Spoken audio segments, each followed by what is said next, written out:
Isa kang henyo kapag nasagot mo lahat ng tama. Anong pinakamahabang ilog sa Pilipinas? Sagot B. Cagayan River. Anong uri ng hayop ang tinatawag na hari ng kagubatan? Sagot B. Leon.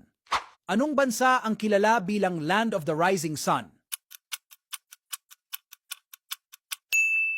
Sagot A. Japan. Anong taon ipinanganak si Jose Rizal? Sagot A. 1861. Saan matatagpuan ang pinakamalaking populasyon ng Muslim sa mundo? Sagot A. Indonesia. Ano ang pinakamahabang ilog sa mundo?